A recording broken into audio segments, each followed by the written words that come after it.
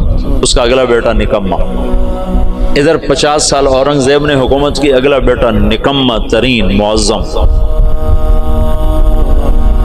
انتہا، اور 25 سال وہ دارالحکومت سے غائب رہا جہانگیر۔ یہ اس کی بڑی سیاسی غلطی تھی کہ 25 برس دارالحکومت سے باہر گزار، دکنی ریاستوں کے خلاف لڑتے تو پیچھے سازشوں سے پک گیا۔ چلو باقی انشاءاللہ پھر کل کریں۔